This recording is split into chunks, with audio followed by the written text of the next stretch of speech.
Hey everybody, Who's Your Jedi here with another review for you. This time I'm talking episode 19 of Avengers Assemble called The Ambassador. And this is basically kind of, in a way, a little bit of a character study of Doctor Doom. This really is very much Doom's episode. And of course it kind of goes by that old Marvel chestnut of since Doom is the legal ruler of Latveria, he's a head of state, and therefore he has diplomatic immunity and all this other stuff. And this is something that's really been vexing the heroes of the Marvel Universe all the way since the 1960s. In fact, there was actually a story in the 1970s where the Fantastic Four were going off to fight Doctor Doom, and a famous U.S. diplomat, Henry Kissinger, who also has appeared on The Simpsons, actually showed up and reminded them, like, hey, he's in charge of a country. You can't really do anything to Doom like that. And of course, this is something that Doom has always gleefully exploited for his own benefit. And I have to say, this episode really was very in keeping with Doom's personality. He really is just the most vain, egotistical villain you could really ever hope to meet. I mean, I'm always reminded of how in the famous Greek tragedies, the hero of the story always has one great flaw, and often this flaw is arrogance and hubris and vanity. And of course, that's Doom's flaw, spelled out perfectly. Now, of course, Doom isn't a hero, but one also has to keep in mind that in the ancient Greek times, hero didn't always mean someone who was noble or virtuous, although, of course, they had those sort of people. Hero was somebody who performed mighty deeds, would be a good way to put it. Another way to think of it would be like someone like Loki would fit the definition of a hero, because Loki is someone with great power and ability who does impressive things. He's an example of the idea that the ancient Greeks were big on, as is Doctor Doom, of arete. I'm probably not pronouncing that well because I can't speak Greek, but basically arete translates roughly in English to excellence. And Doom is, of course, a very brilliant scientist. He's also a very skilled magician. He's brilliant on many, many levels. And of course, Loki is a skilled magician. He's a master manipulator. So in their own ways, Doom and Loki do fit this ancient Greek idea of what a hero should be. But, and one of the things that about Doom, though, is one aspect of him that always depends on who is writing him is whether or not Doom has a genuine sense of honor. And this is what Doom actually seems to have on display when he apparently saves Captain America. Now, in the comics, Doom likes to prattle on about how he has a sense of honor and all this other stuff. I'm kind of in the camp that Doom has a sense of honor when it's convenient for him to have a sense of honor. Whenever he wants to not do something that's just horrible and backstabby, well, he can always rationalize it away to himself and say, well, sure, I said I wouldn't betray you or that I'd help you, but I'm Doom. I don't have to keep my word to lesser people if I don't want to.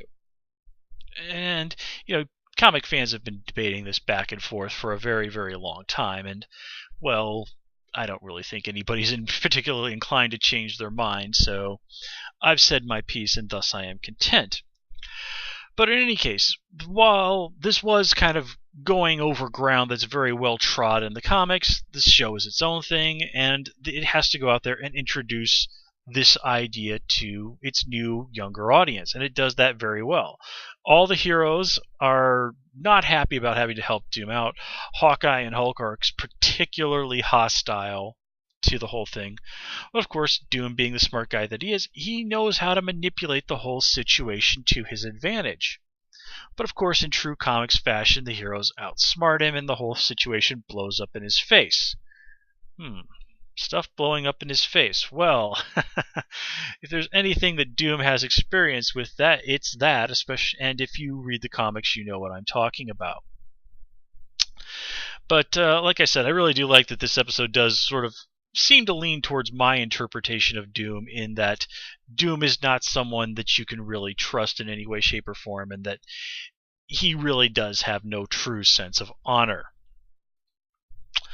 Now, it is of course interesting that the idea that Doom is genuinely in opposition to the Cabal, and this is the sort of thing that really could prove very interesting later. Now, Doom is not a person that can be trusted, but he is someone who can always be trusted to look out for his own interests. So if they could present the right sort of case to him, it really is genuinely possible that Doom could help the Avengers take down the Cabal. And a full-fledged fight between Doom and Red Skull, well, that would be pretty cool. And it has been shown in the comics, if I remember correctly, that Doom and Red Skull are not fans of each other. And man, if there's a supervillain out there that hates the Red Skull, just for reference for the non-comic readers out there, let me tell you, it's Magneto. Magneto hates the Red Skull. I read the story about where they met in the comics, and Magneto basically decided to bury the Skull alive, and basically like threw him in this old bunker and said, "Yeah, there's enough food and water to last you a couple of weeks, but after that, you're just gonna die of thirst or starvation down here." Ha ha ha! And then sort of went off on his merry way. Of course, keep in mind that the Red Skull was in World War II a Nazi, and Magneto is Jewish. So, yeah. Now, of course, Red Skull ended up being rescued by his flunkies just as he was when he was really pretty close to having starved to death. So, yeah. But anyway, that's neither here nor there. So this episode, I think, does really a good job of, since Avengers is coming back after a long hiatus, of reminding us, what's going on with the Cabal, of showing us that they are a formidable force, guys who really can go toe to toe with the Avengers and hold their own. And again, also reestablishing that Doom is someone that needs to be factored into the situation and is not someone to be underestimated. Of course, it also goes to remind us that don't underestimate Captain America. Do not think that he's just a guy who is good at fighting. Cap is also a very, very good strategist. If you ever want a really great example of that, then you can go out and read the old Justice League Avengers crossover miniseries, which really is just beyond words fantastic.